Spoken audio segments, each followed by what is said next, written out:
শুনল যে আসিয়া তার কক্ষে বসে তার প্রভুর কাছে মোনাজাত করছে এবং সে বলছে, হে দয়াময় আল্লাহ, তুমি হযরত মূসা আলাইহিস সালামকে সকল বিপদ আপদ থেকে রক্ষা করে তাকে বিজয় দান করিও এবং আমার স্বামী ফেরাউনের সকল মিথ্যাকে প্রকাশ করে তাকে ধ্বংস করে দিও। আসিয়ার এই গোপন মোনাজাত শ্রবণ করে ফেরাউন আর ধৈর্য ধরতে পারল না।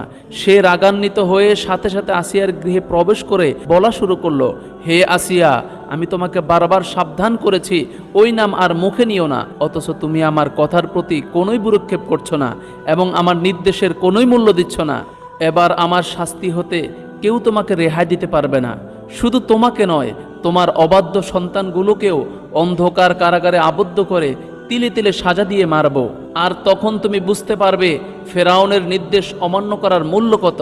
এই কথা বলে সে আসিয়ার রুম থেকে রাগান্বিত হয়ে বের হয়ে পড়ল। অতঃপর পরের দিন সকালবেলা ফেরাউন তার কয়েকজন সৈন্যকে ডেকে বলল, তোমরা আমার অবাধ্য স্ত্রী ও তার সন্তান দিগকে বন্দী করে অন্ধকার কারাগারে নিক্ষেপ করো।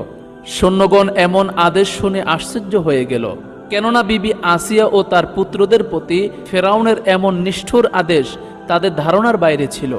এজন্য তারা সেখানেই দাঁড়িয়ে রইল, এক কদমও নড়ল না।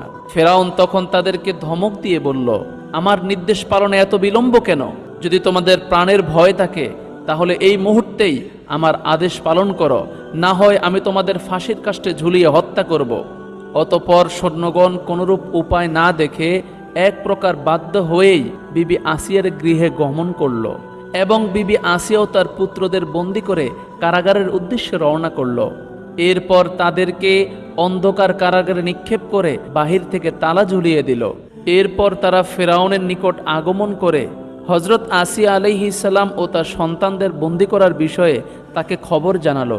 ফেরাউন তখন সৈন্যদের আদেশ করল যে যতক্ষণ পর্যন্ত তারা মূসার খোদাকে পরিত্যাগ না করবে ততক্ষণ পর্যন্ত তাদেরকে আটকে রাখো এবং সর্বপ্রকার খাবার বন্ধ করে দাও।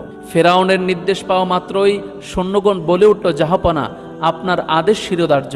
এই কথা বলে তারা ফেরাউনের সম্মুখ থেকে বিদায় নিয়ে তার আদেশ বাস্তবায়নের জন্য ব্যস্ত হয়ে পড়ল এবং জেলখানায় সকল ধরনের খাবার দাবারের সরবরাহ বন্ধ করে দিল, যার ফলে ক্ষুধা ও তৃষ্ণায় কাতর হয়ে হযরত আসিয়া আলাইহিস সালাম ও তার সন্তানদের প্রাণ উষ্টাগত হয়ে পড়ল।